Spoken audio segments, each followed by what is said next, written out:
What is up, everybody? It is Thursday night. It's the late night agenda. The transfer window has officially closed. We can forget about it now. There's no more if, ands, buts, or maybes. The squad that Liverpool have is the squad that we have until December or January or whenever it is that the next window opens exactly. I'm quite happy. Could have been better. Could have been worse. Let's have a chat about it. How are we all feeling out there? I hope you enjoyed the stream with Teo earlier on.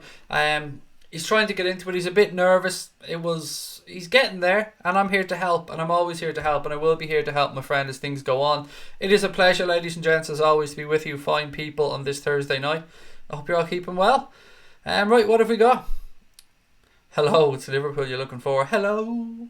I could try and sing, but I really just don't have the voice, Liz. You know what I mean? How are we all anyway? I hope Mane doesn't start because he needs a rest. Well, he just had a rest, mate. He had 16 days off on his jolly bobs. I hope he does start, personally. I really do hope he does start. Although, we could make do without him, to be fair. I hope personally that he starts. Vinny said back from holiday, back to Anfield agenda. Vinny, I hope you had a wonderful trip, mate. I hope life treated you well. And I hope you had a lovely holiday and I hope you feel refreshed. What else we got? Craig, Liverpool not signing anybody world class is concerning. Doesn't concern me too much. Phenomenal empire, mate, I believe. I'm still not going to lie and say that I'm happy fully with the transfer window. I'm not. I would have liked an attacking player to come in, but the world class thing, I feel there's something in the pipeline, mate, long term, and I think that's why it didn't happen. But we'll go through the window. We'll go through the signings. David Luiz was done. He's gone to Arsenal on loan now from Chelsea, I think, with then an agreement to buy for 8 million, something like that. Any other major business done today? Not really. I mean, some we were expecting maybe Spurs to do a little bit more. They got Lo Celso in on a loan.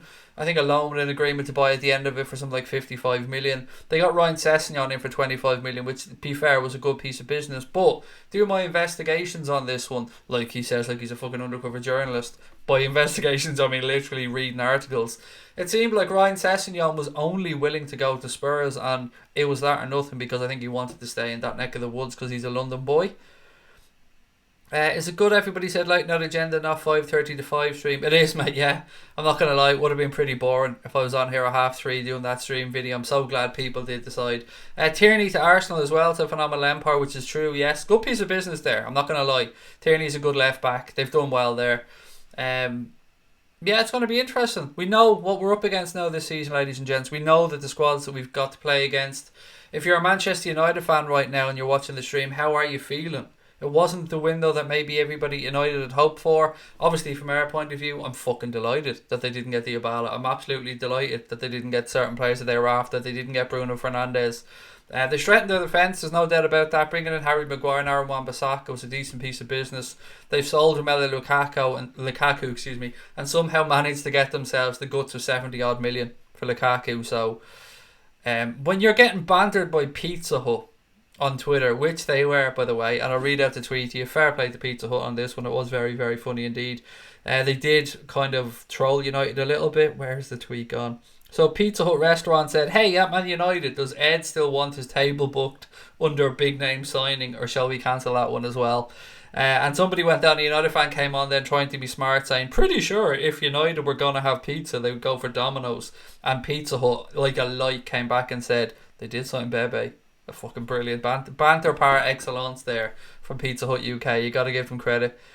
United haven't replaced Fellaini, Herrera or Lukaku, said AJ, who's a United fan, I think. Or no, AJ, sorry, you're not a United fan, are you? Excuse me, I was thinking you were somebody else for a second. Still can't believe that Robbo cost 8 million, said Mossy. I'll make it better, mate. Basically a swap for Kevin Stewart. Does that make it even better? Because it does for me every time I think about it. David Newell said, if Mane starts, he'll play an hour and then come off. I think you're right, David. I think you're absolutely right. It will either be that he starts and plays an hour, or that he will come on for the last 25. I think you've nailed it there, mate. Peter van der Shan said, United fans can't be happy with not signing a midfielder. Yeah, you're right. They can't be. They must. I haven't watched Mark today. I haven't seen how he reacted over in the United stand, but I imagine they're going to be pretty pissed off at not signing that midfielder. The one position, apart from centre-back, that they seem to really need after losing Herrera as well, and Fellaini. Yeah, you're not going to be happy, are you? Whoopsies. Not one foot given over on this side when it comes to United not strengthening. Is it just me, but I think Zaha deserves his move away from Palace at Adam Parks. He's given us all for that club and won't be granted a move. I suppose, mate, there's two sides to that coin. Zaha put in a transfer request, meaning he would have lost his loyalty bonus, he would have lost his percentage of any transfer fee that would have went there. But at the same time, nobody came in and matched Crystal Palace's valuation of him. I know Everton looked at him. I know Arsenal looked at him. I think Everton put in a 55 million bid as well at one point. But Palace have kept him. Now, that isn't to say that a European club mightn't come in and put the money down. I doubt it. But he has put in that transfer request. He has said that his issues are with the, I think, the upper management or the ownership of Crystal Palace. It is difficult, mate. I kind of get you. We don't know what was said there. Maybe Wilf was told, go look, put in a good season, do numbers, and if somebody comes in next year, we'll look at moving you on. And maybe he was lied to, I don't know. Some bad news from a Manchester City perspective. It looks like Leroy Sané has had to have an operation on his ACL. You guys will remember he went off in the Community Shield after, I think, like 13 minutes or something against Liverpool. Do you remember he got his knee caught in the ground, which of course the referee in his infinite wisdom decided was a free kick and Manchester City went on to score from. But let's park that up for 1 sec. I never like to hear of a player being injured. I'm not quite sure how long Leroy Sané is out for, but he is going to have an operation on his ACL, or maybe he's already had the operation. But either way, there's a problem with his ACL, and I never like to hear of a footballer being injured. I know he's an opposition. I know this will help Liverpool. It will weaken Manchester City. At the same time, you got to look at this from a human perspective, and I wish the guy a quick recovery. I sincerely do. It's there's no doubt it benefits us not having Manchester City not having him, but you never want to hear of a player being injured. And I said a similar thing when De Bruyne was out as well last year. And of course, we've got our own injury worries as well. ACL's coming up left, right, and centre at our club. What else we got? What trophy did the team that won the window get? Said Brian Morrissey. I don't know, mate. You'll have to ask Everton. Sure, they've been winning windows for the last 3 or 4 seasons and pre-seasons as well, Brian. They just haven't managed to translate that into actual points yet. Ollie's at the wheel, long way at last, a Cape Town Muslim.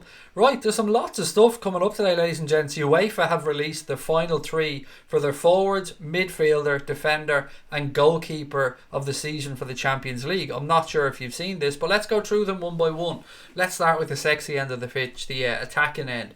So the 3 forwards that UEFA have nominated for the Champions League player of the season was Lionel Messi, Sadio Mane and Ronaldo.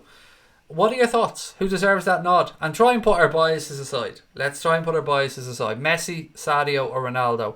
Who for you guys was the Champions League forward of the season? I'd love to know your genuine thoughts on this one, because this is the one that I find the most difficult out of all the positions to have a conversation about. It is difficult. Trying to push aside my bias, I'd probably edge Messi. If I'm being honest, I'd probably go Messi. You can make an argument for Ronaldo.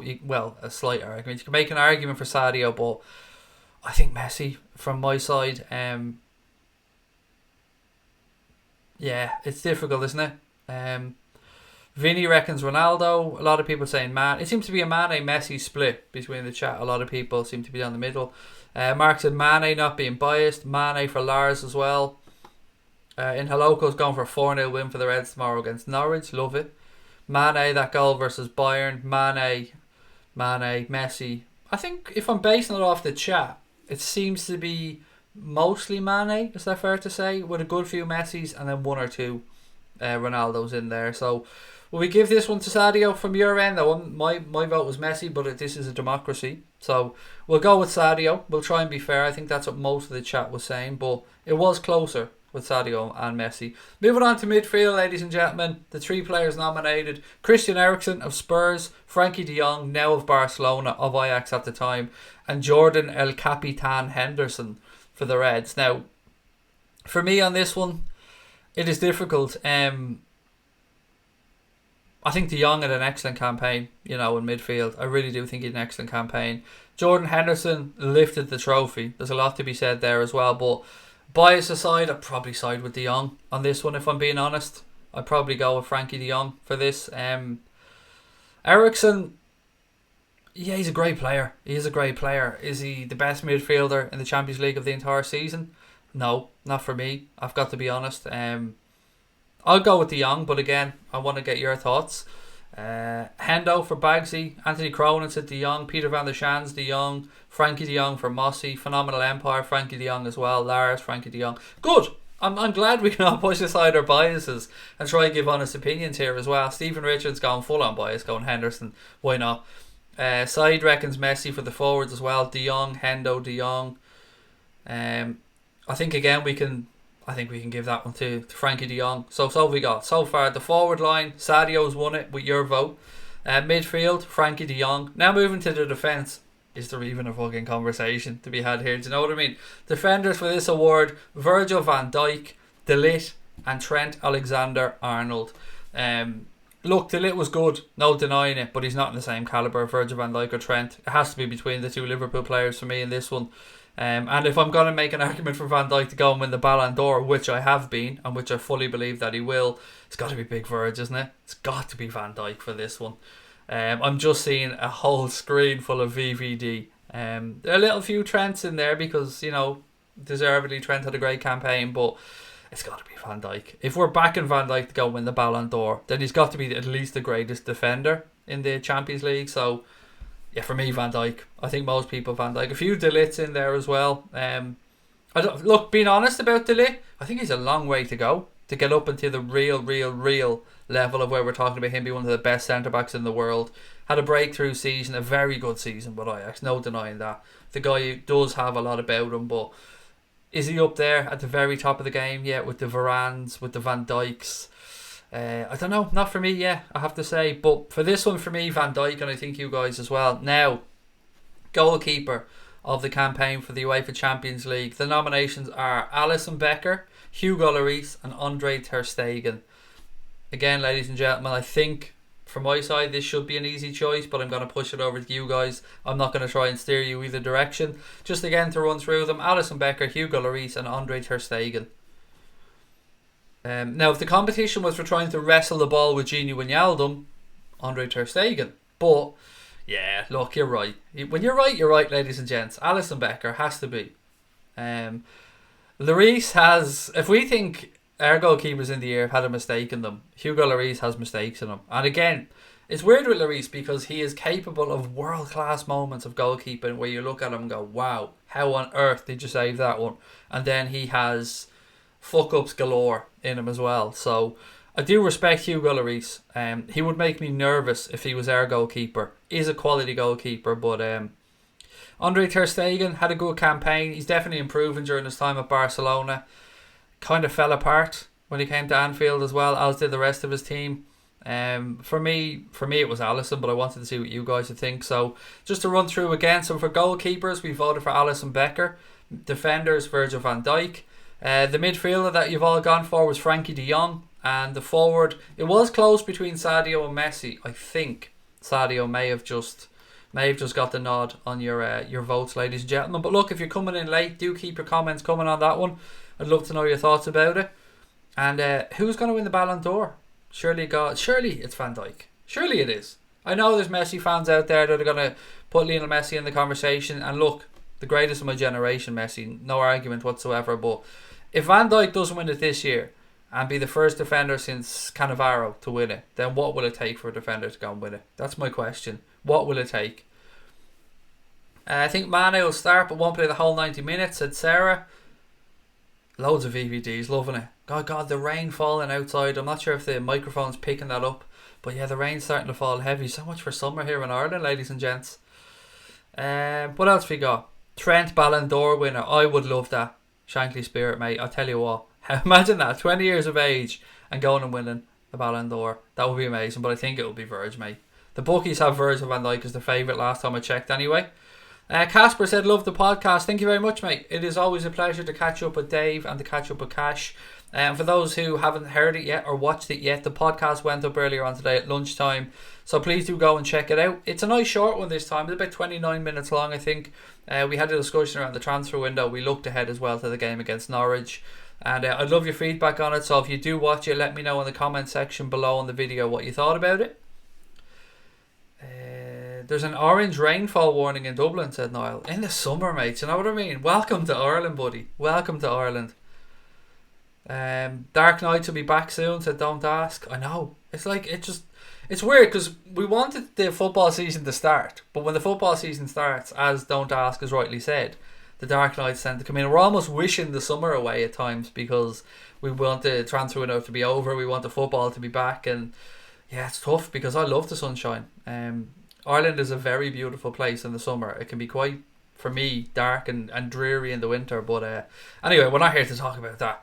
Ovi Ajaria has joined Reading on a season-long loan with an agreement for a permanent move next summer. It was never really destined to work out for Ajaria at Liverpool. I think we could have seen that from a while back. So, sincerely, wish the guy well at Reading, and I hope he goes on to have a decent career. He never really looked like he was going to be at Liverpool's level, from what I'd seen of him anyway. But another young player moved on by the club. I don't remember what the transfer fee is going to be next year, ladies and gents. Excuse me on that one. I'm sure somebody will know. I just can't remember off the top of my head. Right, what else have we got? Divock will start over Mane, and Mane will come on as a sub, said Oliver. Could well happen, mate. Could well happen. Stop talking about Dark Knights, pissing myself laughing. Why?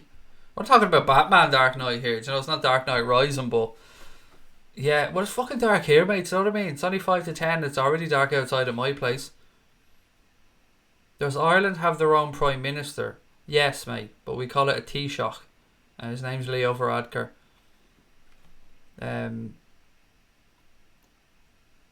Strange question, Joshua, but yeah, we've electricity and everything over here, mate. We've got the whole lot. We're very, very forward-thinking country over here. Who's my favourite? What's this? What flavour of pie? What the fuck? Where are these pie conversations coming from? I hope young Brewster gets the nod tomorrow, said Ronald Rees.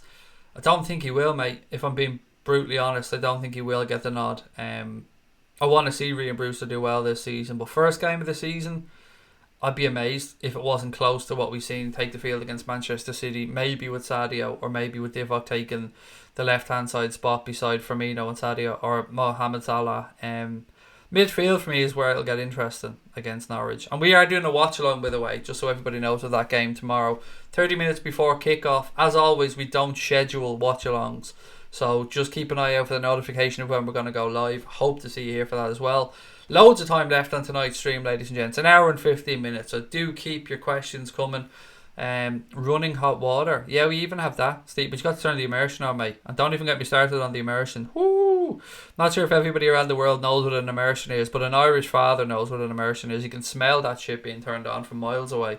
Basically, it's a hot water boiler, basically, that we have over here. And you don't leave the immersions on, or Irish fathers lose their mind. Be great to see the front three back together if it happens. So Pat Moynihan. MUFC Gamer says, hello, I'm very angry. This window's gone from a shambles. We fixed the defence, but finally now left ourselves massively short in midfield and attack. Yeah, we touched on it a little bit earlier, mate. It is surprising not to see United get a midfielder in after losing Fellaini and Herrera. I can understand. I can understand exactly why you'd be furious. And I think I always believed Fernandes was going to end up at United. I'm baffled as to how they managed to, and Woodward managed to fuck that one up, if that was who he was after. And it did look like, I remember Mark being very confident on Fernandes getting done. But yeah, it never even looked like a serious bid went in there. So I can understand why you're completely pissed off. Diet Chav or Mbappe to Liverpool. I'm going to be greedy and say Diet Chav, Roberto, because I'll have Diet Chav forever.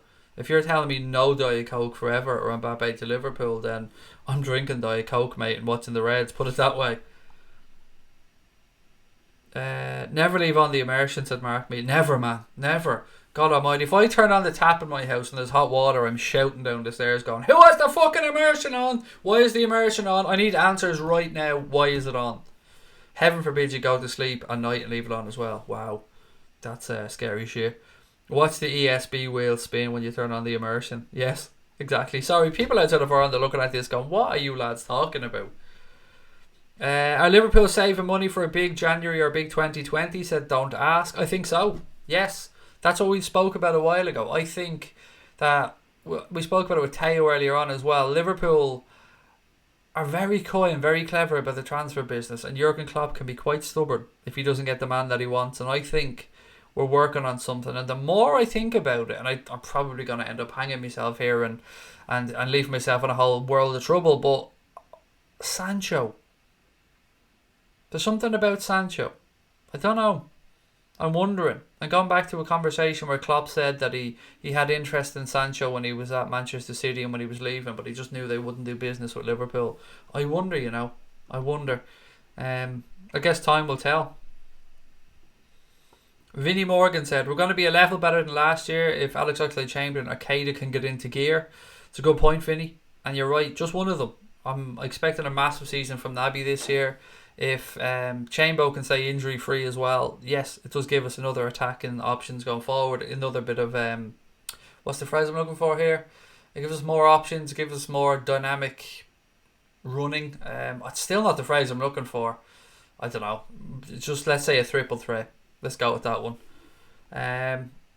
Why Sancho? Why not somebody else? I don't know, Casper. I just get the feeling. The Sancho feeling. I'd love it to be Mbappe. My goodness, I would, mate. But I just think, and I said this yesterday, and it's not something I like to say, but I feel like we're going to lose Mo or Sadio next summer. And we're going to have somebody to come in to freshen up when we lose one of those two. I hope I'm wrong. I hope that we don't lose either, and I hope that we end up strengthening and bringing somebody in to compete with those guys. But I just have a feeling that just to try and freshen things up next year and shake it up a little bit, that we may see one of those boys move on. Again, complete guesswork. Mbappe and Sancho next year, said Rob. Can you imagine? My heads would melt, wouldn't they? And I mean opposition fans' heads. Sancho was world class against Bayern a few days ago. Didn't they win the Super Cup, the German Super Cup? Was it 2-0 or something? I can't remember what the exact result was. I'm going to the Aviva for the Euro 2020 game, said Niall Shaw. Nice one. Should be good. Good to have a few games over here as well. What else have we got? Really want to see Alex Oxlade-Chamberlain play, said Cubehead77. Yes, it's so exciting to have him back fit, mate. I mean, we really did miss him last year. He was really important for us in that Champions League run through to Kiev, right up until his injury against Rome at the semis. Love Alex Oxlade-Chamberlain, mate. So like you, I'm hoping for a big season from him. Paul Turner said it's a fantastic move. One of the best teams in English football with a great stadium. Enjoy it, mate. It's a chance of a lifetime. I don't know what that's about, but you were talking to Subi. So if you're off somewhere exciting, Subi, enjoy it. We got Boyet in the chat. Did I see Anthony pop in? I did. How are we, sir? Happy enough with the transfer window today, Anthony? What business did you guys get done? Prayet, Dennis Prayet, or Prayet, I don't know how you pronounce his name. You guys got him over the line, I think, is it 18 million? Something like that. Yeah, decent bit of business for you. Didn't quite get a centre back in, Anthony, but I've seen you on Twitter saying that you're happy to have Johnny Evans there, who you believe was your best centre back last season. Steve said it's a massive sign of intent from Klopp to his existing squad to go a bit further next season. If it ain't broke, why fix it? And that's it. I mean, I think we can all agree that Jurgen Klopp gets a massive buy-in from his players, and that Jurgen Klopp gets as much as he possibly can out of those guys. But to get that, the boys have to believe in you, and the boys have to believe that the manager's being honest with them. And as Steve has touched on there, you only get that by being honest and being forthright. And Jurgen Klopp saying to these guys, you know what you did last year was brilliant, but I'm going to freshen up this year and bring in 2 or 3 players to compete with you. There's something to be said for what Steve said there as well about him believing in those boys. Whether we think 1 or 2 additions would have benefited, I can understand that, but I can also understand Klopp's line of thought here, even though I do disagree a little bit, because I would have added in another attacking player. But the proof of the pudding will be in the eating. The game starts tomorrow night. I'm really looking forward to it. William said City are going to win. Probably. They'd be favourites, William. You got to say they are favourites, defending champions. 198 points over the last 2 seasons. But we're going to be there, and we're going to be fighting again this season, and it's going to be an enjoyable season ahead. I'm really looking forward to it. It was nice to have a proper title race last year. I know it didn't work out for us as Liverpool fans, but we all know what happened in May as well in the Wanda Metropolitano. Boya said he's happy enough, would have liked another centre back, but you have to have faith in the young lads. I'm not even going to try and pronounce them names, mate. That's why I just said young lads at the end of that. Do we have a world class midfielder, Craig? Or do you think, Dara said, do you think we have a world class midfielder? There's 2 answers I'm going to give you to this one, Dara. Firstly, no. Not in the normal sense of the word. But But what we do have are very, very good, solid pros in midfield. Now, Fabinho will go on to be a world-class defensive midfielder. He's getting there very quickly. Still baffled as to how he was in the Copa America squad for Brazil. But that aside, look at all Jurgen Klopp's teams. Look at the way they play. Midfield, workhorses. Workhorses, workhorses, workhorses. A little bit of a spark on the front foot as well for midfield, which is why we've Keita and Oxlade-Chamberlain there. But it's not unusual for us to have James Milner, Jordan Henderson, those type of players in the team. Players that will come in, run themselves into the ground, put the hard yards in, and allow other people to do the sexy stuff, shall we say. So, even though we don't have what we may deem as a world-class midfielder, I don't know if this system needs that. I don't know if what Jurgen Klopp's done there needs a world-class midfielder. I think it needs what we have. I hope that makes sense. I tried my best to explain it, but sometimes when you have something inside your head, it's difficult to get it out. How much of an impact do you think VAR will have on the outcome of games this year? Asked Nanker. I suppose it's guesswork, mate, but not too much. I think they're going to go out of their way to use it as sparingly as possible. And we spoke yesterday about the information that was given out by Liverpool about the way it'll be used at Anfield, and it seemed to be that I think one line that stuck out for me was the threshold for VAR to be used in the Premier League will be quite high, meaning that it has to be, something pretty obvious for them to go to VAR. Like, it has to be something that I know there's 4 things, I can't remember what they are at the top of my head. Mistaken identity, red card incident, I think, offsides and goal checks. I think they were the 4.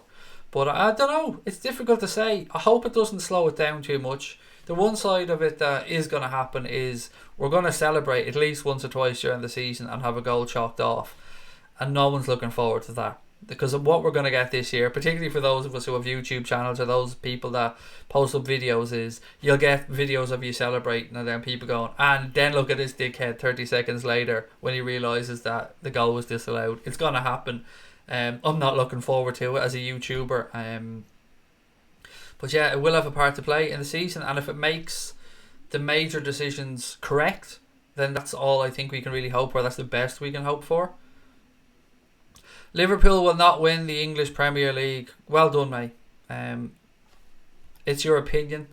I'm not even going to give you a smart arse answer. Your intent was clearly just to come in and say fuck Liverpool, so I'll let you say it basically. What else have we got? Also, Naby could develop to become world class, said Sarah. 100% right, Sarah. 100%. Naby Keita, as I said, expected a huge season from him. He's had a season to settle into the Premier League, to settle into England, to get used to the language a little bit more, to get used to the culture, to get used to his teammates, Klopp's training methods, all these things. And this year, injuries aside as well, I'm hoping that he hits the ground running, and I'm expecting him to do it. Sané's out till March, Sky Sports have said. That is genuinely, it's the rest of the Premier League, us included, will look at that and go, well, that helps. There's no denying it. Having Leroy Sané as an option to come off the bench when you are tiring with 20-25 minutes to go is a frightening prospect, because he's a damn fine footballer. So it is unfortunate. I do wish him well, and I wish him a speedy recovery. I'm trying to take the high road on this one. It'd be easy to just slag off City and say that they're in trouble now, but he's a young footballer. It's a serious injury, and I wish him a speedy recovery. I agree that we have, but the challenge for 2+ trophies, we need depth, said Gokul. The only area I don't see the depth in, mate, is the forwards. And even at that, our forwards do play a lot of games anyway, so it's just a matter of rotating one of them every so often. And I take you back to the Barcelona game where we didn't have Roberto Firmino, we didn't have Mohamed Salah, Robertson went off after half an hour. That looked like we were up shit creek, but we pulled it out of the bag. And as I said, no Salah, no Firmino, and no Robbo for an hour of that game. But Divock stepped up, Shaqiri stepped up, Genie stepped up. The rest of those boys did not give up. James Milner was immense, Henderson was immense, and they got it done. And why can't they do that this season? It just depends. Do you know what I mean? We can look at it from a negative and we can look at it from a positive. The fact of the matter is, our strongest 11, which will probably take the field in most of the big games this season, is as good as, if not better, than almost every other starting 11 in the Premier League. Ourselves to Manchester City, Spurs as well have an excellent starting 11. I don't fear anybody if we have our players available, and we usually do have it so as our best players are available for the big games. Now look, injuries are going to happen. They would have happened if we'd strengthened as well. And let's say we brought in Timo Werner as an example, and Timo Werner took a season or 6 months to settle into the Premier League, and he didn't hit the ground running. Then we're questioning Klopp, we're questioning his judgment, we're questioning why didn't we wait, we're questioning was he the right player. It's all ifs, ands or buts. We won't know until the season starts. As I said, I'm an eternal optimist, so I'm looking at this season full of excitement and looking at the team that we had last year and what they achieved. We've added in some good young players, Sepp van den Berg, Harvey Elliott. Keanu Hoover had a good summer as well. He's developing quite nicely. We got the bonus of seeing Larouci in pre-season as well. Moved on Wilson. Kent, as far as I know, is still at the club. Is that right? I know there was talk of Leeds, and I know that the club seemed unwilling to send him out on loan. But as far as I'm aware, right now, Ryan Kent is still a Liverpool player, as of when I was recording, or starting to want to record this stream anyway. Annoyed that we let Wilson go, said Kean Rainsford. Yeah, double-sided coin again, mate. I can understand it from our point of view, in that maybe Jurgen Klopp, it's probably a sign Klopp believes in him. I know that might sound a bit funny, but he wants him to go and have a season in the Premier League. Bournemouth's a good club for him to go and play at as well. Bournemouth were in need in that position because of, I think it was Brooks that picked up an injury.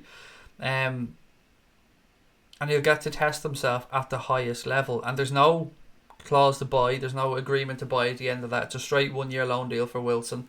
I'm not sure as well if there is a callback clause, if we can call him back in December, or if there's a break clause in the deal. I don't know if we were to pick up an injury or not. But I do know that Liverpool looked for some guaranteed game time. And the way we usually, I think, now I could be wrong on this, but I remember reading somewhere before that the way some of our loan deals were structured is there's penalty clauses if a player doesn't hit X amount of games.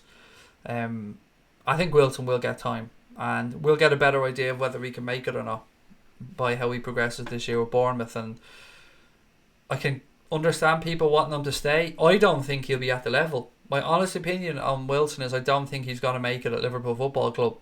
But he has a chance this season to prove me very, very wrong and to go and put in a good season.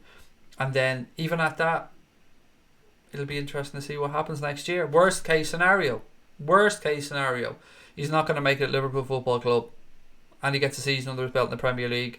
Well, the club are going to get some very good money from next year then, aren't they? Because he's going to be a player that has a year's Premier League experience under his belt, already an international.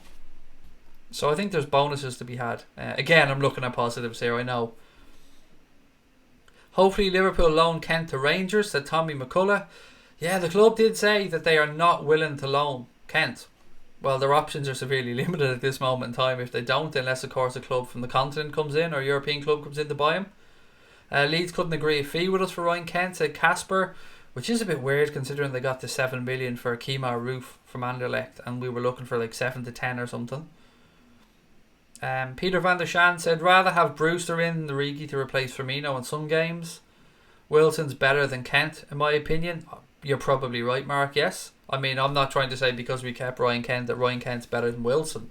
I probably agree with you. I think Wilson's a better player, but we've gotten rid of one of them on loan and the other one's still here as things stand, so it'll be interesting to see what happens. Liz said, don't forget to subscribe and like this stream, please do. As you can see, we're getting towards being around 150 away from the magnificent number of 20,000 subscribers. So ladies and gents, if you are enjoying this evening's stream, please do hit that subscribe button and give us a thumbs up. Let me move on to our notes. Ryan Kent we spoke about, Sessegnon we spoke about, he's gone to Spurs. So what club do we think, ladies and gents, did the best business in this transfer window? Who are we giving the award for best window to? I'll leave it to you guys. Again, I'm not going to try and steer this conversation with my own views. Oxlade-Chamberlain was class before the injury. He can be now, but we need him to get back to full fitness, said Ibrahim. Does Ryan Kent have a future at Liverpool? Asked Casper. No. No, mate. He doesn't. Sorry, that's my view. There's a price that we would have sold him for. The player himself has said he doesn't really fancy loans because he just wants to lay down roots, and I completely understand that. He just wants to go and have a career, Ryan Kent. And Ryan Kent, I think, is a lower level Premier League player, a higher level Championship player. Again, a Celtic, a Rangers type player in Scotland as well. But I don't think he's of the level of Liverpool Football Club. But I'm always happy to be proven wrong. Aziz said, "Hi Craig, I think Klopp's played a blinder. Some of the phenomenal young players we have will get a chance to mature and play at the highest level." It is a tightrope to walk, Aziz, mate. You're right, because as fans, we look at the young players coming through and we go, I hope these guys break through. We see what happened with Trent Alexander-Arnold. We've seen what happened with Raheem Sterling previously. Jordan Ibe looked like he was going to break through at one point as well. And you do need these guys to know that there's a pathway through. And what a slap in the face it would be for Ian Brewster if we were to bring in 2 or 3 forwards after fighting so hard to get them to sign their professional contract. So, yeah, it's a balancing act. And Klopp maybe has rolled the dice a little bit. But, you know what? I believe in Jurgen Klopp, and I believe in Jurgen Klopp's decision making. And I think that he has done what he truly believes is best for this football club. And that's all we can ask of a manager. We'd all love to go out there and play fantasy football, sign Mbappe, sign Sancho, sign whoever the hell else you want. But at the end of the day, Jurgen Klopp has looked at this window. He's openly said he didn't believe what was available to him was enough to come in and improve the squad starting 11. He also believes in the players that are here, and we've got to respect that. We've got to respect Kloppo. Yeah, again, I'm trying to pitch positives this evening. You can probably notice that. I actually really like Kent, said Danny. My opinion, we should keep him around. What else have we got? Can't wait for the chemistry between Alex Oxlade-Chamberlain and Brewster on the pitch. Yeah, they were during their rehab together. They formed quite a good friendship. You could see a lot of the Instagram videos and stuff that they put up. Best window, MUFC Gamer said Arsenal. A couple of people have said Spurs. Casper said Everton, the best business. Yeah, they did good business, to be fair to the bitters. I'm not going to deny it. They did get some decent players in. Callum said Arsenal. Villa signed 12 or 13 players or something. It was nuts. United did great business selling Lukaku, said Steve, for 72.5 mil. What else we got here? Rabadam, thank you for the super chat, mate. Said good that the evil ones didn't have a great window. Yeah, it is. I'm not going to lie, mate. I'm definitely with you on that one. Everton had a busy window, said Tom. Remind me now, who did Everton get in? They got in the guy Moise Keane or whatever his name is. Did they get in Maitland-Niles in the end? Or was it Maitland-Niles they were trying to get in? I know they were trying to get somebody in from Arsenal. Who else have Everton got in? I've literally paid fuck all attention to the bidders in this transfer window. Trying to think back through now. I'm sure you guys will help me out on this one. Arsenal, Tierney. They got that young centre-back who's coming in next summer. They've signed David Luiz. Pepe, obviously, that they signed as well. So they've strengthened. There's no denying that. Arsenal have done decent business. I still think they're going to be short, though, Arsenal. I still think it's going to take time for them to gel. Unai Emery's a very good manager who we do rate very highly. But I think Arsenal fans can probably look back at this window and be pleasantly surprised. Because going into it, they weren't full of optimism. And coming out of it, after signing Pepe, Luiz, that young centre-back who's coming in next year, Tierney from Celtic. Who else we spoke about? I'm sure I'm missing somebody here as well. The Koscielny stuff, I'm sure, if you're an Arsenal fan, you're a little bit pissed off about his disrespect. But to be fair, it's Koscielny, he wasn't great.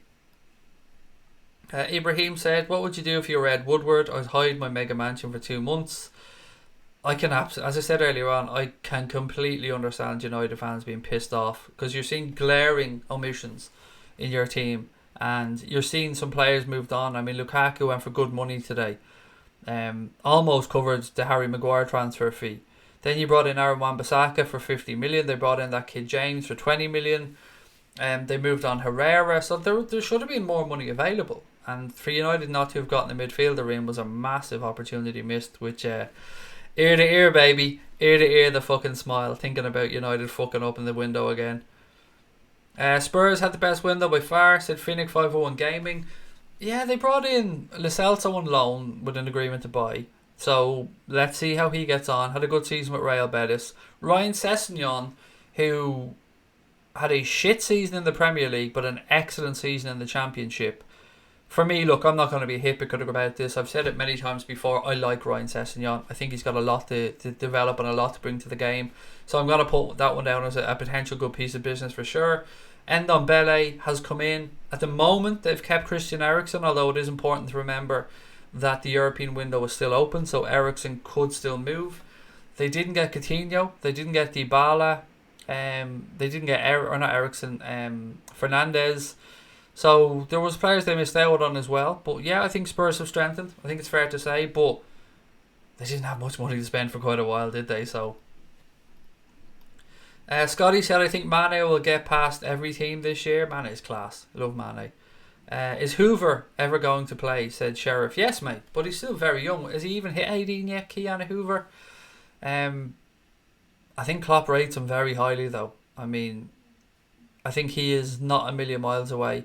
I think he'll get some time in the AFL Trophy, maybe get the League Cup, but I like having that kid around, and I think it won't be long. Whether he pushes Trent at right back, or whether they try and slot him in at centre back long term, I would say it's probably more likely at right back, now that we've got Sepp Vandenberg in there as well. Degsy Lovren's still at the club as things stand. Milner ages like a fine wine, said Vinnie Morgan. Indeed he does. If you had to put a price on Brewster right now, what would it be? Said Peter van der Schans. God almighty, mate, that's a difficult question. You're talking about a completely unproven talent. So other than what we know about the kid, I don't know what the market would value him at. It's a very difficult one.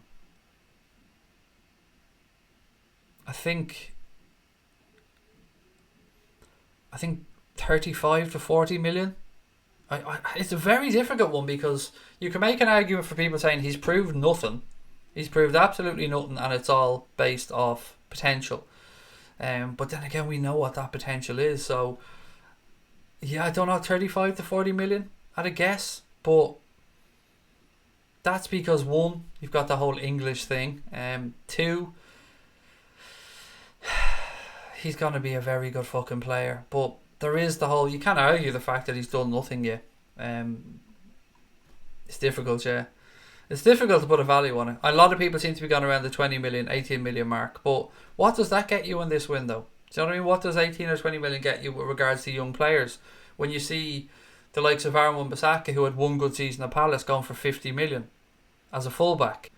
What would an exciting centre forward get you? Do you know what I mean? It is difficult to put a value on him. Scotty reckons 30. Peter O'Neill reckons 18 million. How much did Dortmund pay for Sancho? Very little, if memory serves me correct. I don't know if he left on a free and they had to pay training costs to Manchester City. I think that was the case. I think. Why are we bigging up Frankie Boyle? I mean, I love Frankie Boyle, but why are we bigging up Frankie Boyle?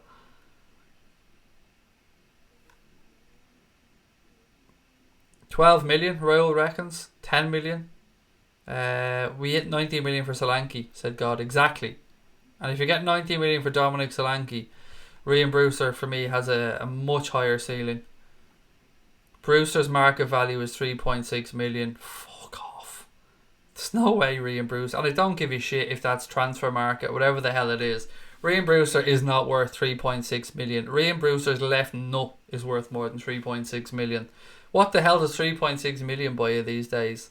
No, just look back to when he hadn't signed his first pro contract. Look at the clubs that were sniffing around him: Bayern Munich, Borussia Mönchengladbach, Borussia Dortmund, Leverkusen, Leipzig, and probably a load of other clubs in Europe that I'm not aware of. They all wanted this guy. They see that potential that's there. Look at how much Bayern Munich were willing to pay for a relatively unproven kid from Chelsea last year. That goes to show like the value of like Hudson-Odoi. When we really start seeing Hudson-Odoi's name with Bayern Munich, and we start seeing 35-40 millions for a player that was going to have a year left on his deal, goes to show you that the price for a young known about talent is quite high. So that's why I was going for the 35-40 mark. But look, none of us want to have this conversation because we don't want to sell him, and we won't be selling him anytime soon. What do you think, or why do you think Chelsea let Luiz go for just 8 million? A fallout behind the scenes, perhaps, said Curtis. I read somewhere that he was told basically that he wasn't going to be part of the squad or the first team squad as a whole this season, mate, going forward. Now, he is 32 years of age, and 8 million seems like decent business, because I remember saying, why won't we look at spending 25 million on Toby Alderweireld if Dejan Lovren moved on to get us through a couple of seasons? Well, Arsenal may have just got themselves a decent enough, now I don't rate Luiz that highly, but a decent enough centre back for 8 million, which is nothing. It's a bargain in this window. So yeah, I don't know, mate, why they got him for that cheap. A whole lot of nuts, said Rule. Exactly. You're not going to buy that kid for 3.8 million. Oxlade Chamberlain really rates Brewster, said Bernadette Farrell. We all do, tremendously. New player would be like playing Lallana. Will you stop? I never want to hear the phrase Adam Lallana, a new player, again. We're going to win the league, said Craig Weston. There you go, pal. Love it. More of that. More positivity. What have we got in? Is there somebody that I've missed here? Loads of people talking about Frankie. Where is Frankie? Who is Frankie? Where is Frankie? I got excited for a second there. I was thinking, oh, Frankie Boyle's in the fucking chat. Hello, Frankie. Can I have some tickets, please? I love Frankie Boyle. I really do. So I got excited there for a second when I seen somebody mention his name. 5 million doesn't buy you a League 2 player, said Aidan Andrews. Luiz can't defend, said Aidan. Yeah, but he did have that free kick against us. That still makes me sick that Mignolet let that in. That free kick that he scored for Chelsea. It was a belter, to be fair. What thumbnail maker do you use? It's called the Connor Crosby. Discard and 58. That's what we use. Connor does all the thumbnails, mate. The other guy that's responsible for the channel, he makes them all himself. He doesn't use a maker. I think he just uses Photoshop or something. I don't know. I just ask him and they appear. So you'd have to ask Mr. Crosby. I'm useless about stuff like that, by the way. If it was down to me, the thumbnails would just be a picture of me going like this or something, because yeah, I'm awful at stuff like that. City have a net spend of 140 million. Why are they being investigated by UEFA? What a bunch of oily, arrogant plastic pricks. What's this? Why are they or why aren't they? Oh, when they are being investigated. Imagine if they were not being investigated. They will say to you that they did no business last year, really, mate. I think they said they spent 18 million last year in the window or something like that. Look, we'll leave the investigation to those who are qualified to do it. We all have our own opinions. My opinions have been quite strong. You remember their Spiegel stuff. I went through it in detail on the channel. Let's just wait and see what happens there. But I would imagine that something will happen in the coming months, and we'll hear about a potential ban for Manchester City, or at least the investigation, the results of it. That's why Luiz fits in at Arsenal, because he can't defend, said Jake. I like it, pal. Seamus Smith said, hey Craig, don't want to sound bad, but the late transfers in the Premier League show people will catch us while we're catching City. No, mate, the late transfers in the Premier League means teams shit the bed and panicked. That's the way I look at this. Anything like that gets done last minute makes me nervous, because you should be getting these things done earlier. Any teams like that running around last minute trying to get deals over the line, they've just cost their manager a shit ton of time to get the players on the training field. And it doesn't worry me that things were done late. Stuff that gets done early is the stuff that worries me, because they're the players that are going to hit the ground running, that are going to have the manager's notes, the manager's wants, the manager's drills, the manager's levels of fitness, everything that the manager wants from them ready to go. A player coming in the last day of the transfer window, God knows how long they'll take to fit in. So yeah, they don't really worry me as much as the ones done earlier on in the window, to be fair. That's just my opinion, though. I think a lot of the time people do panic at the end of the window, and it just bugs me that there is this whole brinksmanship of clubs just sitting back and waiting. But now what you do have as well is you've got the European clubs who can go, right, Premier League window's closed now. We can all sit back and see who's left. Timo Werner, he's still available. Coutinho. A bit of rumours around Coutinho going to perhaps Bayern Munich. I'm not sure if you guys have seen that one. Dave Henry mentioned that on the podcast we recorded yesterday, and then I get up today and I read the papers, and lo and behold, there's links for Felipe Coutinho to Bayern Munich. So interesting stuff on that one as well. Neymar situation, he's being linked with Real Madrid, Barcelona. Then, of course, you've got the whole thing about Dybala. Will he stay at Juventus? I wonder if Dybala could end up at PSG. That's, again, just a guess from me. Top 4 prediction, said Obro. I'm going to go for... Look, I'm going balls out for us to win it. So I'm going Liverpool, Manchester City, Spurs, Arsenal. After seeing the window and the window closing, I think Spurs will have closed the gap on Liverpool and Manchester City a little bit. I think United not getting a midfielder will cost them. Chelsea, I just can't figure out because of the ban, because of Frank Lampard coming in, because of Ludwig and Hazard. I don't know how good Pulisic is going to be there. They are the real unknown quantity, I think, of the big six, if you want to call them that. So yeah, I think maybe Arsenal just to pip United for that 4th spot. Both clubs, of course, having the distraction of Thursday, Sunday football, which is a pain in the arse. I'm sure you guys remember. Nobody likes to play Thursday, Sunday football, so that may come into it as well. But yeah, for me, that will be my guess, mate, after the window closing. Would you like us to put more effort into the domestic cups? I don't think we disrespected them too much last year. I just think we got difficult draws as well, Curtis. As I said in the chat with Teo earlier on, Chelsea and Wolves, not the easiest draws to get in the domestic cup. So we're a little bit unlucky as well. And that goal from Eden Hazard, the second one at Anfield was class, to be fair. It was a sickener as well. Love your videos. They genuinely make me happy if I'm down. I really appreciate you. So thank you, said Joey. Mate, it's my pleasure. And I'm so genuinely happy to know that we can make you smile sometimes, mate, or you enjoy them. And it's a pleasure to have you with us, Joey, and everybody else that's watching as well.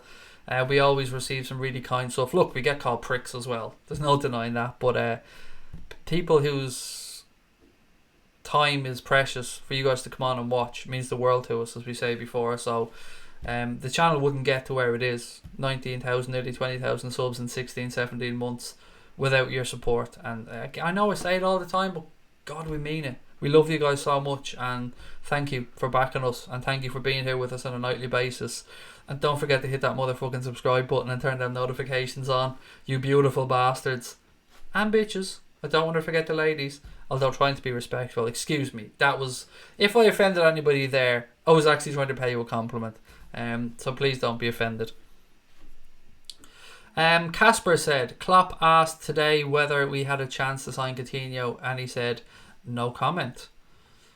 We would have had a chance, mate. Barcelona were offering around to everybody and sundry. We definitely would have had an option to sign Coutinho. But I kind of go back to what we said before. Would Klopp have signed Coutinho to bring him into Liverpool if he wasn't here when he arrived at the club? And I don't think he would have, you know. I don't think he's a Jurgen Klopp style player. A very good player, an absolutely quality player. But does he have the characteristics that Klopp usually looks for in a player? Probably not. But that doesn't deny the fact that he's an excellent footballer. It just, means that he's probably not really suited to Jurgen Klopp. He always looked like a bit of a luxury in our system. Jay Beck said, I would say Wolves for 4th. Again, good window by Wolves as well. Very well drilled team. Very good manager. Good bit of money behind him. Good strong fan base. And a club that genuinely wants to start getting in and progressing in Europe as well. So yeah, Wolves will definitely be one to watch this season. Hazard is gone now. He was the one that saved them, said Subi, with regard to Chelsea.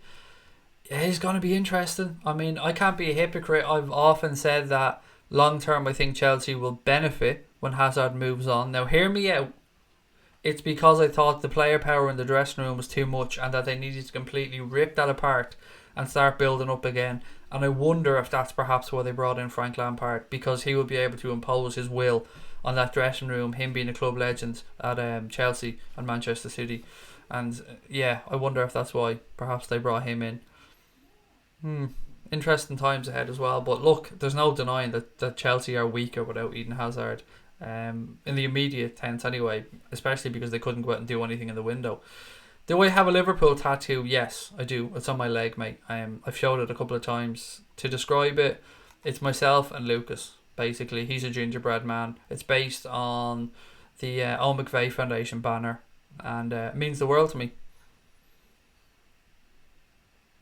Coutinho comes in at number 30 of the Royal Rumble, said Alex. Did anybody see the video of Randy Orton on holidays, actually? And his good lady wife comes in off the side, RKO out of nowhere, into the water. Top notch stuff. Love that. Perfectly executed as well. Good jump. She got good height as well, to be fair, because Randy Orton's a good bit taller than her. So well done to Randy Orton's wife for managing to hit him with that RKO. Showing a bit of wrestling knowledge there. Just, dropping bombs there. Do you know what I mean? I'm an old school wrestling fan. Don't watch it too much these days. Alfie Caney. Is it Caney? How are you, sir? Welcome in. Billy said, as a United fan, I can't believe we didn't do any business today. We'll be lucky to get fourth. Billsy, I hear you, pal. And I know midfield is that glaring area that Manchester United fans all summer have been talking about. And Woodward's let you down again. There's no denying that, mate. From our point of view, not going to lie, and as you would expect, I'm delighted that you didn't get that midfielder. But from your side, mate, I hear you. I can understand why you're pissed off. Ryan and Owen said, hi Craig, what place do I think Liverpool will come this season? It's one or two, Ryan, and me being an eternal optimist, of course I'm going to reckon that we're going to go and do it, but Manchester City are a very good side. I mean, you don't rack up 198 points in 2 seasons, win the treble domestically last year, and not be a great side. I just think off-field distractions might get them this season and might give us a window, and it's just a matter of if we can capitalise on it. But I'm going big, mate. I'm going for the win. I'm going for us to lift the Premier League title. Are you sure Klopp has done a great job by not making a signing? I don't think I did say he's done a great job, Brian, if I'm being honest. I think he's rolled the dice, is what I've said. I can understand why he didn't do it, but I would have. I would have liked to have seen him add a player in. But all I can say is have faith, because whatever we have or haven't done is for a reason. And I think we'll see that reason next summer probably. But there's a lot to be said. We haven't weakened either, which is important. And we do have players coming back from long-term injuries. And every position except the front three, I think, are pretty stacked in, mate. You can make an argument for full-back, but we have plenty of cover available there in the players that we have in the squad that can play a full-back. It's just we have a world-class front three. One of the best, if not the best, front three in world football. And any drop-off from that will weaken the team somewhat. But at the end of the day, I can understand why Klopp said it's so difficult to go out there and get that world-class talent and say to them, hey, you might not play every week, but come in anyway. It depends what you believe about Nicolas Pepe. Some people believe Liverpool were never in for him, and some people believe that we were in for him, but that he looked at our front three and said, I will get more game time at Arsenal, I will get more time to progress, and that's where he wants to make the move. If that was the case, then I look at him and go, bottle job. Not backing yourself to come to Liverpool and dislodge one of those front three or prove that you're good enough. But at the same time, he has made a move. He's made the move from the French League to the Premier League. He will get a chance to put himself on the world stage now more so, and it'll be interesting to see what Nicolas Pepe does at Arsenal. There's no doubt they have a very good attacking front three now as well. Craig, Becky Lynch was the first woman that main evented at WrestleMania. Yeah, Becky Lynch, fair play to her. Love it. Love seeing a red-haired Irish girl doing well. Sheamus, the most Irish-looking man in the history of Irish-looking men. Has there ever been a more pale human being than Sheamus? Love him, and he's a red as well, of course, so massive love for Sheamus. Do you think we'll spend big next summer? Yes, Kane, I do. I strongly do, mate. I think there's a reason, as I've said many times, we didn't pull the trigger on the big signings this year. We're going to know who our new kit manufacturer is going to be as well as the season goes on. And that will probably in turn bring a nice chunk of money into the football club. We'll know what's going on with the Annie Road end, and the planning permission for that runs out in September, so it'll be interesting to see what the club do there. We know there's outline planning permission that can extend it by, I think it's 4,500 seats, something like that. But the murmurings in and around Liverpool seem to be that we want to try and go bigger. We want to try and add more seats, and to do so will be more complicated, but I think that's what we're going to do. So again, that'll be more investment in the club. We've got Kirby. Very careful to pronounce Kirby, because I know I actually had one lad have a go at me in the comments saying, you're a bit narky towards the girl that said you mispronounced Kirby. Well, motherfucker, there was no need to say I mispronounced Kirby. It was one word. And if that makes you upset, then fuck you. That's my answer to that one. Something else from the comments that made me laugh today, and I want to read this out to you because It was very frustrating to me. You guys probably remember yesterday. Somebody said, "Why do all of you British people something something something?" And I said, "Mate, I'm not British. I'm Irish. Please don't get that confused. Don't say I'm British again." And somebody else, and somebody on Twitter today, or on the comment section, came up with some absolute nonsense. Like, I'm trying to find the comments now, but I'm not sure if I deleted them or not. So bear with me while I try and find them. So many messages.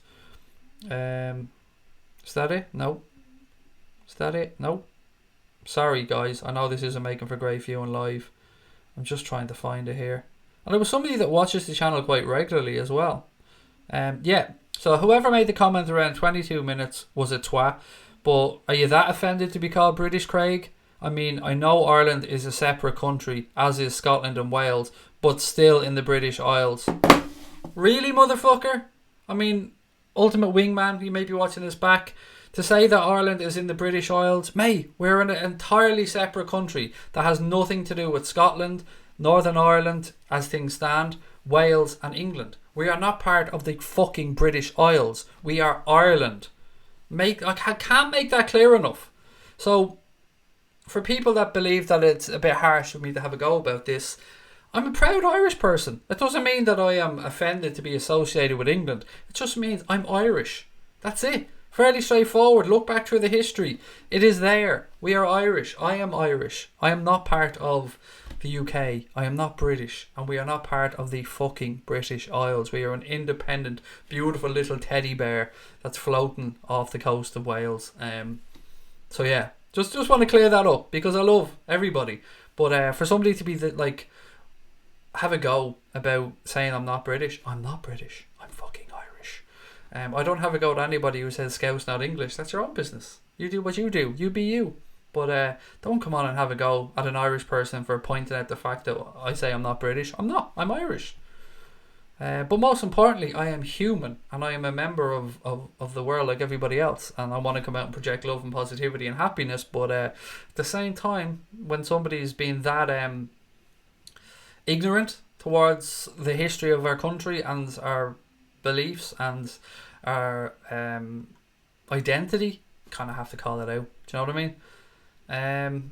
I thought the British Isles is just the name of the islands, nothing more than that. It depends on how you describe it. So we call it the Irish Sea, whereas over in England it's called the English Sea, isn't it? Or whatever you guys call it over there, I don't know. But we call it the Irish Sea. Danny said I'm Welsh and proud. Yeah, more than that, we're all people. I mean, first and foremost, we're human beings. But yeah, look, I just wanted to get that out there because I know some people might think it's a fickle detail, but it's a big thing to me. Because I'm a proud Irish person. That doesn't mean I'm offended to be called British. Not at all. I've many, I love British people. I love English people, Scottish people, Welsh people, Northern Irish people, Swedish people, Dutch people. Love everybody. But facts are facts at the end of the day. I'm not trying to be rude, but isn't Ireland a part of the UK? Get yourself an education, Joshua, is all I'm going to say there, mate. No, it absolutely isn't part of the fucking UK, mate. I've said this over and... Do you know what? Fuck off, Joshua. That's like the fourth time you've had a sly little dig comment tonight about Ireland being part of the UK. It is absolutely not part of the fucking UK, mate. No, not even a little bit. Honestly, I mean, it's dangerous that people can go out into the world and be that naive and be that ignorant and just spout their shite out there like it's fact. Madness. Favourite Liverpool player? Robbie Fowler. Favourite Liverpool player currently here, Ryan? It is Bobby Firmino. Sorry, I'm going to move on from that one. I know. I just needed to pick it up because somebody had a go in the comments about it and I just wanted to clear it up. Because I don't want people to think I'm ashamed of being called British. That's not it at all. I'm just immensely proud to be Irish. Casper's a Danish person. There you go, mate. There you go. And a wonderful Danish person as well, mate. I love your name, Casper. It's something I actually thought about for my own son at one point. I think we'll sign Havertz next year. Watched him last season and will fit into our system so well, said Kane. Yeah, loads of Reds, mate, would love that to happen. I just think... From what I've read now, again, could be wrong on this. Is he not nailed on to go to Bayern Munich next year? Was that not the rumour doing the rounds in Germany that he'll do a year with Leverkusen again and then move on to Bayern Munich? But Yeah, very good footballer. It's called the Irish Sea, Craig. Yes, it is from our side, but I'm telling you, they call it something else in England. I'm almost certain about that. That there's another name for the. Is it the I don't know what. There is another name for this. Surely I'm not losing my mind here. I know we call it the Irish Sea, but I'm sure that the UK calls it something else. But if I'm wrong, which I can be, hands up. Have I ever been to North Wales? North Wales. I've been to Rhyl. I've been to North Wales. Which I've been to Holyhead, obviously on the boat, mate. But other than that, I'm not entirely sure of my geography of Wales. So excuse my ignorance there, Joe. I think Everton dodged the bullet when it comes to Zaha. Nobody should pay 100. Was 110 million really what they were asking for? Because that is crack smoking prices. That's what that is. 110 million. I thought the fee for Zaha was 60 or 70, which in itself was probably a push, but I'd never seen that high of a figure mentioned, mate. Tommy McCulloch said, "Do you wish Ireland was part of the UK?" Lol. I'm not even going to bite on that one, pal. Bagsy said, "I'm genuinely interested. Is Ireland leaving the EU as well?" No, not at all, mate. And I think it's a genuine question. No. We didn't even have that vote, mate, because Ireland's a member of the EU and we've benefited massively from joining the EU, to be quite frank. One thing I remember about us joining the European Union was you started to see so many more motorways and stuff pop up in their country and signs on the road that said this project has been 95% funded by the European Union.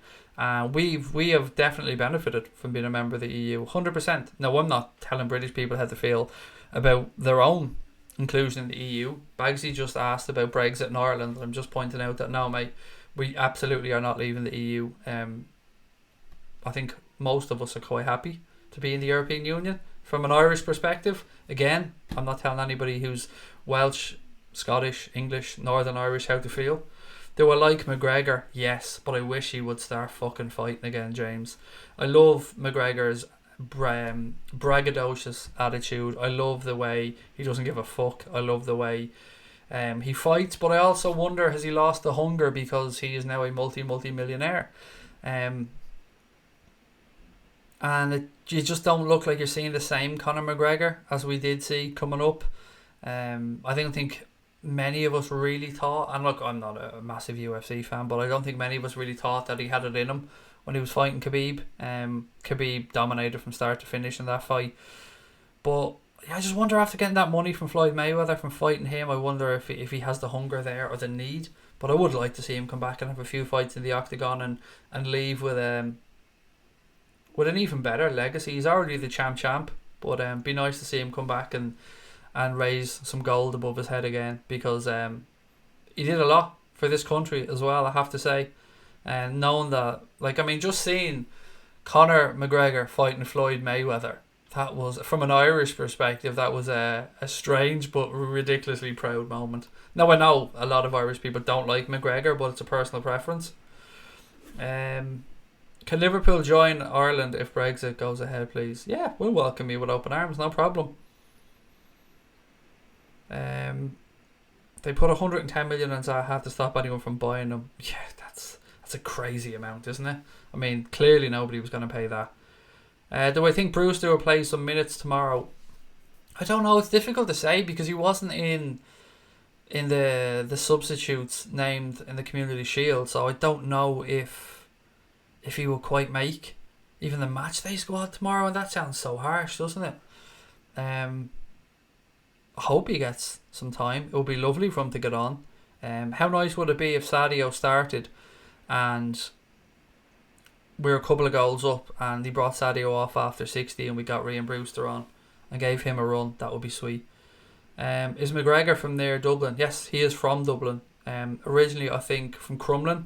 And his family moved out to Lucan then, mate, in West Dublin. Well, they're both in West Dublin, if my geography is correct.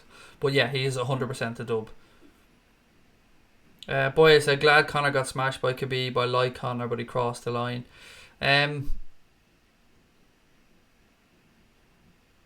Yes, I think the line of acceptability probably was crossed by it. At the same time, I think it's disingenuous of us to not say that line was crossed by the Khabib camp. in the aftermath of the fight as well. But you are right. McGregor spoke a lot about stuff that he probably should have left alone. But he's trying to get into Khabib's head, and it didn't work because Khabib was mentally strong as a fucking ox and absolutely kicked fuck, or should I say wrestled and choked fuck out of McGregor in the octagon where it matters. Yeah, and I'm sure there are some much more educated UFC fans that will give you a much better view on that than me, but yeah, it was interesting, that Khabib fight. What time am I on till? Another 25 minutes, football James, mate. 25 minutes to go. Ladies and gents, as you can see, we are edging bit by bit. I hope we get there tomorrow during the watch along. But if you are enjoying this stream and you haven't yet subscribed, please do hit that button. Just to give you a taste of what's coming up over the coming days. Tomorrow, we're going to be doing a watch along of the game. And then we're going to be doing the new post-match show immediately after the game. I'm going to be coming back. I'm going to take somebody on, maybe 2 people on, have a couple of calls maybe afterwards. It'll be people that we know because I want to test out the system. But then going forward during the season, we're going to have call-ins. We're going to have people, because you guys asked for it, so we tested out the technology and we're able to do it. That sounds far more fucking complicated than it was. My dumb ass figured out how to hit a few buttons, and we will be taking call-ins from throughout the season as well in our new post-match show. I think it's going to be called the post-match agenda, something pretty straightforward like that. So again, we look forward to that tomorrow as well. Saturday or Sunday, I'm going to take one of the days off over the weekend. Maybe Monday at a push, because I need a break, because this is my 11th day in a row, I think, doing stuff since I've come back from holiday, so I could do it a day off. But yeah, tomorrow, I hope to see you here as well. William, thank you for the super chat, my friend. Said, do you have any recommendations for things to do in Ireland? Going to live there for 2-3 months next year. Which part, William, mate? Please do let me know which part and what you're interested in. And when you're over here, mate, get in touch. I can maybe help you out, give you a recommendation or 2.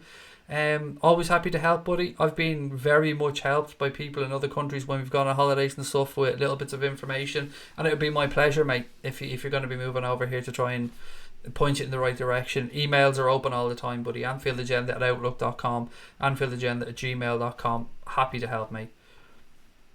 And again, thank you for the super chat. I really do appreciate it.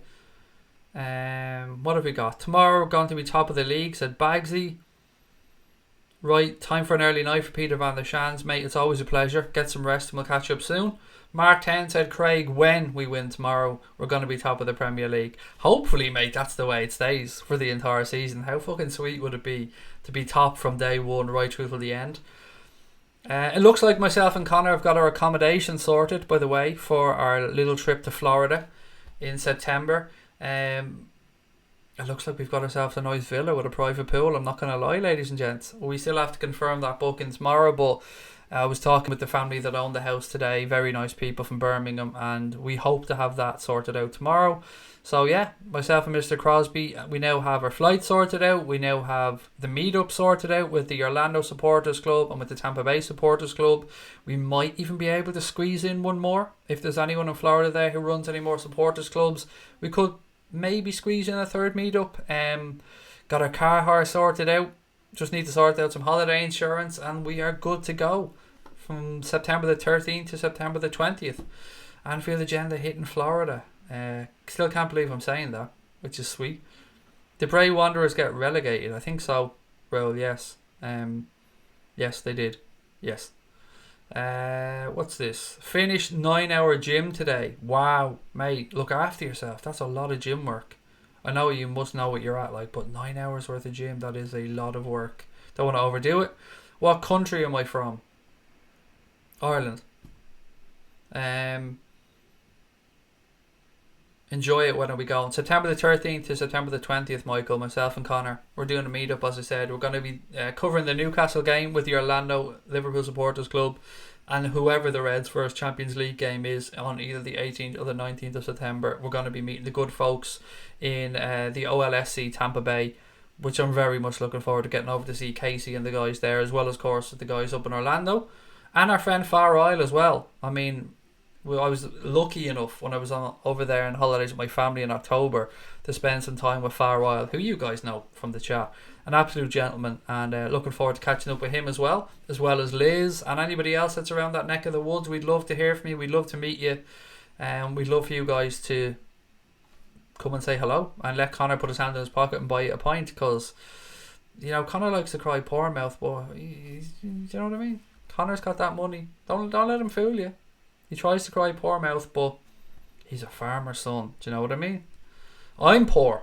Don't ever let anybody tell you otherwise. I'm a broke ass son of a bitch, but Mr. Crosby, I aspire to have the money Connor has. Linking up at Rooney in America, bang some grannies. Well, firstly, he's in DC, mate, nowhere near where we're going, and he's on his way to Derby actually in January. Is Mr. Rooney. City will get a transfer ban instead of a Champions League ban if the investigation carries on to the Champions League start. They'll get a ban the following year if there's going to be a ban, Ibrahim. So whatever happens now, they'll probably appeal. That'll go to the Court of Arbitration for Sport. I remember Manchester City were trying to nip that in the bud and going straight to the Court of Arbitration for Sport, but it will. We'll just have to wait and see what happens with that ban. There's no point in us guessing about it. Take care, Craig. Always good listening to you talking about football. Thank you, Billsy, mate. Appreciate that. Will I be videoing it? The trip over to Florida? Oh yeah, mate, 100%. Definitely. We'll be doing some, hopefully some live stuff as well while we're over there. We'll be doing some vlogging. We'll be doing some edited stuff. And we're working on trying to get some access to Orlando City. I've been in dialogue with somebody from Orlando about getting access. They're going to be playing New England Revolution when we're over there, so hoping to get some media passes for that. And it'd be lovely to get an interview as well with somebody from Orlando City FC about fan culture and the club over there. It's going to be just a good experience for us. Getting to see an MLS game would be great as well. What do I think of this year's kits? Asked Michael Butler. The home kit I think is gorgeous. The white kit I'm not a massive fan of, if I'm being honest with you. And the third kit, I still can't make my mind up on, Michael. I still can't. My son has it. I bought the training shirt because I couldn't quite pull the trigger on getting the third kit. But the home one I love. I love the pinstripe. But yeah, that's my opinion on them anyway. Any late night agenda since the transfer window is closed? Late night agenda every night, Michael. Or Casper, excuse me. Well, I say every night. Obviously, once in a while I'll take a night off. But yeah, 9:30, mate, every night. That's what we've built the channel on. Late night agendas and match watch-alongs are what got us most of our subscribers. And I love them. I love being able to come on here every night and talk to Red. So yeah, buddy, that'll be carrying on throughout the season. And I know some people are asking me, Craig, what about the bite-sized agendas? I know I haven't been doing any of them lately. I'm still trying to get back into the swing of things from coming back from holidays, and even though they're the shortest, easiest thing for me to record, I haven't got around to doing any of them. And I promise, I know people like the shorter content as well. I'll do my best to get some of those in the works as well for you. Stuff under 10 minutes as well, because I know people haven't often got an hour and 45 minutes to come on and watch a stream. How much did City pay for João Cancelo? I believe it was around 30 million euros, as well as Danilo, I think. Mole, but I could be wrong. I think it was around that mark. So what would that make him? Around 50 million, something like that. Who's the best player I've seen at Liverpool? Okay, I'm gonna say in the flesh at a game. Okay, because I didn't see Dalglish. He was a little bit before my time. I think the most talented footballer that I've seen is Luis Suarez. I mean, I was fortunate enough to be at the game where he scored 4 against Norwich. I was fortunate enough to be at the Newcastle game where we drew 1-1 and he took the ball down and went around Tim Krul, which was just sublime. I was fortunate enough to be at the Everton game where we won 4-0. So I was lucky to see Luis Suarez up close on a few occasions, and he had everything. He had absolutely everything. I mean, Prime Torres was amazing. Obviously, Steven Gerrard is an absolute god, and rightly so, and has dragged this club to certain titles. But yeah, just Luis Suarez, I would have to say. Robbie Fowler, the most natural finisher I've ever seen, but Luis Suarez would probably be my answer. I mean, he was just amazing. He was absolutely amazing. His attitude, his determination, whether we were 5-0 up or whether we were losing 2-1, he just gave it everything, and to just see that man do his thing in his prime was a blessing. It really was. Joey said, buzzing for the Premier League tomorrow. Who's going to be the biggest flop and the biggest success from the transfer window? Luke reckons Maguire will be a flop with a lack of pace and a high line, and Ndombele will be the biggest success. I don't think Maguire will be the biggest flop personally, although he's not going to have the impact that Sky Sports have been. I mean, if I have to listen to one more Sky Sports pundit talk about Maguire and compare him to Van Dijk and the impact Van Dijk had on Liverpool, it is just lazy fucking journalism of the highest order. Biggest flop.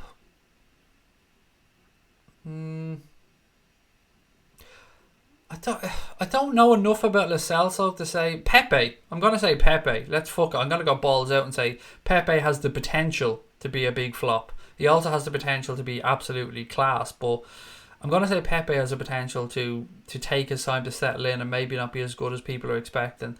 And the biggest success story, Ndombele is a good show. I think Sarr could be a good piece of business as well. I'm looking through. Rodri, it doesn't excite me, although he's a good player. He's just a like for Fernandinho to an extent. United, nothing there. That's super. Spurs, Sessegnon, good signing. Lo Celso, a little bit unknown. Ndombele is a good piece of business.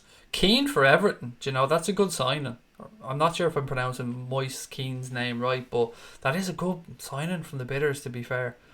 And he has the potential to be very good as well. Pepe is gas, because I know people are going to have a go at me in the comments, but that could go completely the other way. Pepe could turn out to be the bargain of the window and be an absolute superstar, or he could go the other way as well. So I could be made to look very foolish. But then again, remember, I am somebody who said that he hasn't watched all that much of Nicolas Pepe. So I'm glad, though, we're not having a conversation here around Dybala or Coutinho being somewhere and us having to potentially look at them in the Premier League playing against us. What time's the watch along tomorrow? Scotty said. Is it an 8 o'clock game or a 7:45 game? Let me just check that now. I mean, I'm playing catch up so much that it's an 8 o'clock game, mate. So the kickoff or the stream will start at 7:30 tomorrow. We'll be doing our watch along of the Norwich game from 7:30 p.m. UK time. So I hope everybody can join us for that one. We're on the way to 20k. I'd love to get there. I think we'll get there tomorrow. I know we've 100 and something to go, but I think usually during a watch along we pick up 150, 200 subscribers usually. So fingers crossed we can celebrate 20k tomorrow. Celebrate the Reds getting 3 points. And the Premier League being back. It has been a long summer, hasn't it? The window slammed shut today. We know what the squads are that we have to go up against this season, and all the talking is over now. It's time to get to action and time to see what everybody's made of, and I can't wait. I'm really excited. Andy Carroll to Newcastle, Bagsy. Yeah, that is a strange one, isn't it? Strange one. If he can stay injury free, Carroll's a threat. There's no denying it. But he hasn't been able to stay injury free for quite a while. What happened to Bruno Fernandes? He hasn't gone anywhere as of yet, mate. Well, obviously it won't be the Premier League, but yeah, he hasn't gone anywhere. I don't know if he was priced out of a move by Sporting. I don't know if something else is in the works, but as things stand, he's still a Sporting Lisbon player. Captain Clune said Maguire is very overrated. I think he is as well. I absolutely do. He will improve United's defence, but he's nowhere near the level of Van Dijk. What else have we got? Good to be back at Anfield, said Alex. Craig, you will get 20k tomorrow. I can feel it, said Mark Anthony Vieira. I hope so, buddy, but look, we can't help it. Whatever is meant to be is meant to be, and we will see what tomorrow brings with regards to that. I'll take 3 points over us hitting 20k. I'll take that right now. If we were to be stuck at 19,900 and Liverpool pick up 3 points, I'm a happy man tomorrow night, because it's all about the Reds. It's all about the 3 points, and it's all about coming on to have fun and celebrate tomorrow, which I'm looking forward to, because that's been my favourite part of this channel. I mean, just think back through last season, that Barcelona game, the game against Everton, the late goal against Newcastle. We had some fun times and some good celebrations last year, and I'm looking forward to seeing what this season brings and celebrating and enjoying it with you guys together. Somebody asked me to give you a tip. So a lot of people are very kind and generous about the commentary that I do on the watch-alongs, and I appreciate that. And a lot of people say I'm doing this, or I'm going to listen to you, or I'm going to watch the game. A tip that I've been given from some people is they sync. So they have the game on and they sync our commentary to it, which is fun.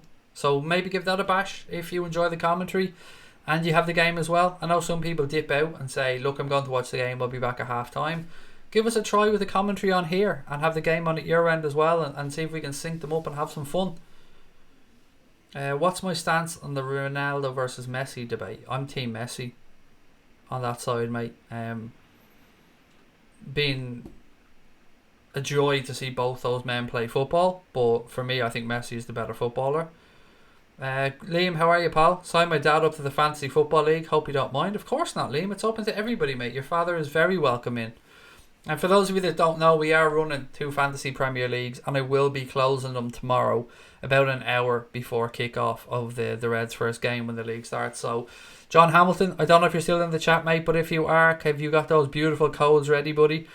We've 2 leagues. We have a head-to-head league and we have the Blood Husky Premier League. And the reason it is a Blood Husky Premier League is because bloodhusky.com are sponsoring the Anfield Agenda Premier League this year. And they're going to give away a monthly prize to the manager of the month. So whoever is leading their league or leading the league each month will receive a t-shirt on the last calendar day of the month.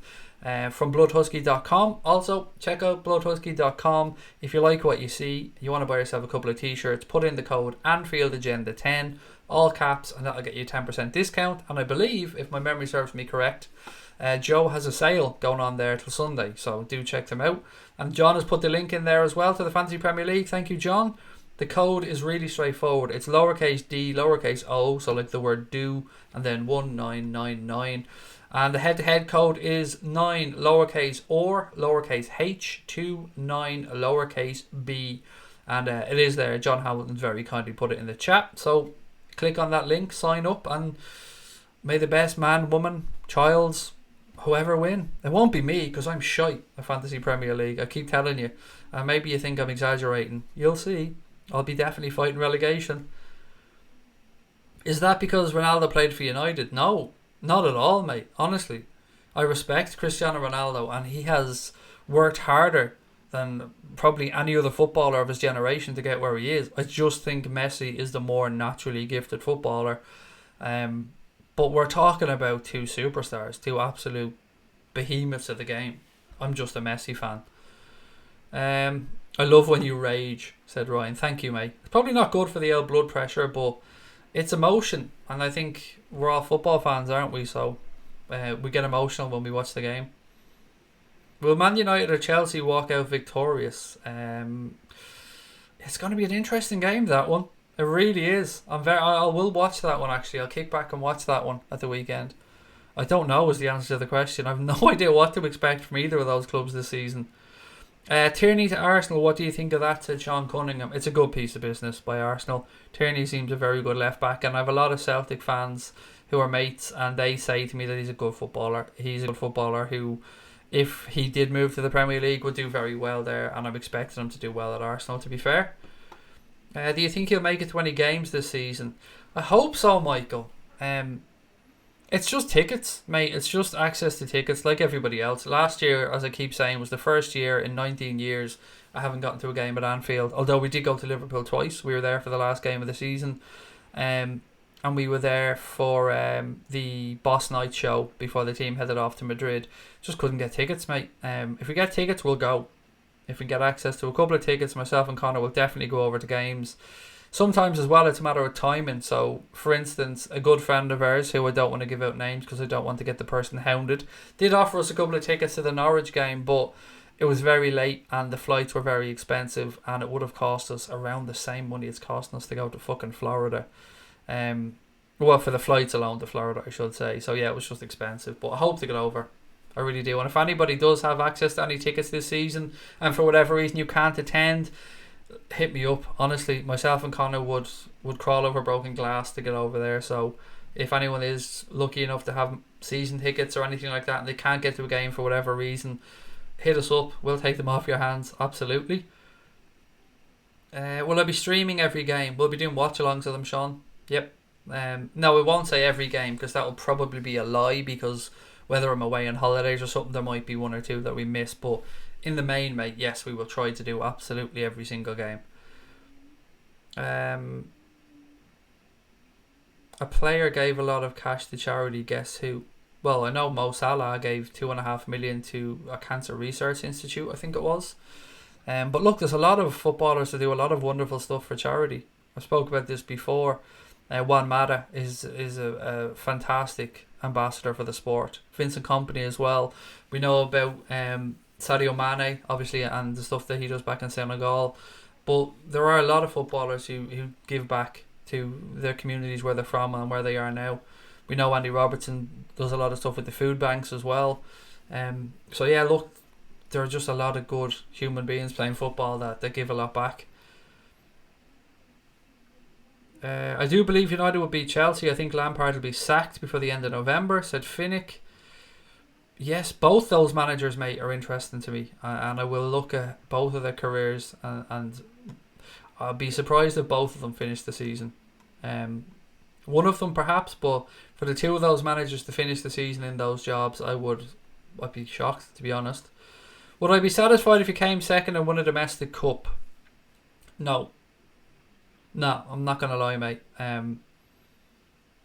We got to win one of the big two. We got to win the Premier League. We got to win the Champions League again. I want us to win the Super Cup. I want us to win the World Club Cup.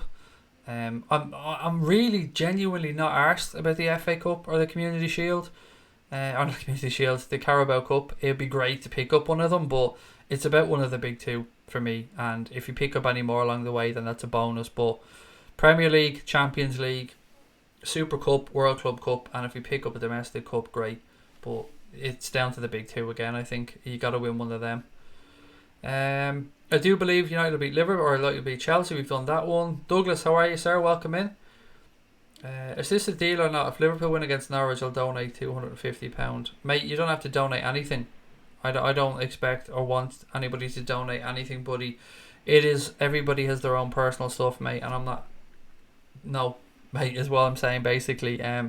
You do your thing, Ryan, mate. If Liverpool beat against Norwich and you want to do whatever, mate, do it. But don't feel obliged and don't feel under any pressure from us to do anything, mate, because that's not the way we roll on here. We don't put pressure on people about stuff like that. Right. Spurs, Everton, Arsenal did well with transfers. Very interesting league this year, said Rich. Yeah, it is going to be interesting, buddy, and it starts tomorrow, and I'm very fucking excited about that. What do you think Goldbridge is doing right now? I don't know what Mark's up to. I would imagine, like many United fans, he's probably a little bit pissed off they didn't get that midfielder in.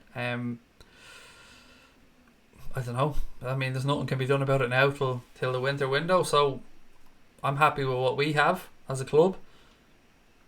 I can see Chelsea beating United next week. Tottenham getting a draw against City, said Liam.